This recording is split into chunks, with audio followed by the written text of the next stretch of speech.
konti na lang talaga, aabot na ng 16 yung palitan. Tingnan natin sa Bark at saka sa STC kung ano yung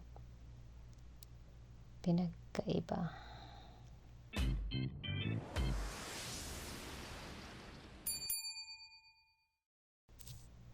Magkano? Titingnan natin. Sa kakagandahan ng STC guys, malaki talaga yung chance rate niya kaysa sa Bark. Tapos ang STC naman is meron siyang charge na. Meron siyang charge na 18. Tingnan natin dito. Ayan, 15.54. Wow. 15.54 sa ano yan na GCash. So pag magpadala ka sa GCash, ang chance niya ang chance niya 1 real is 15.54. So tingnan natin kapag ATM yung card. Tingnan niyo dito sa wow, 15.63. Wow, naku, ang laki naman.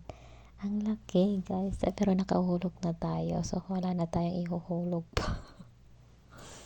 Kasi nakahulog na ako, so tingnan ko kasi may post kanina na malaki daw yung change, pero nung paghulog ko is 15.54. malaki na yun. So tingnan natin sa Bark kung magkano naman sa Bark.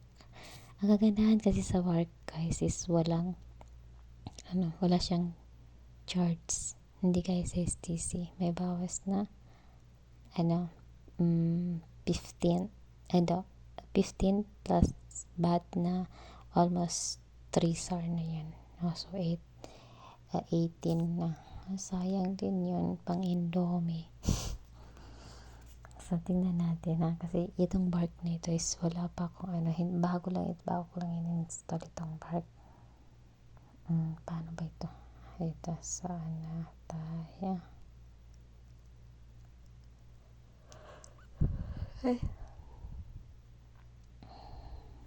Tingnan natin guys kung magkano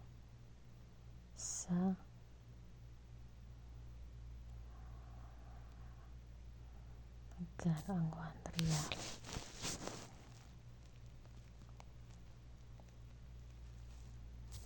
Minimum is 10 daw. So ito, wow, 15.51. Ang laki. Kasi yung 15.51 at wala na itong charge, wala na ring VAT. Ang ganda sa Bark. Tingnan nyo, ang 10 is 155 yung 10. Diba? Ang laki. Tapos wala na yun siya bawas. Ang ganda dito. Maganda yung Bark guys. Kaya pwede nitong gamitin yung Bark. Ang kagandahan naman sa STC is malaki din yung change rate niya, pero may bawas naman. Parang magkapareho rin, pero feel ko mas mataas ang Bark.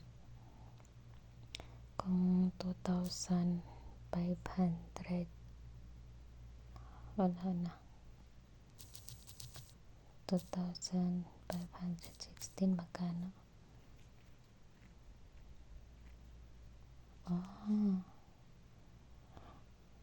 Mas maganda ang sa STC, mas maganda pag ATM kasi mas malaki.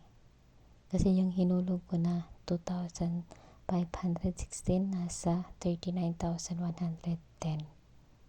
So dito sa Bark is 39,031 lang. Pero kagandahan, wala lang siyang charge. Halos magkapareho lang din.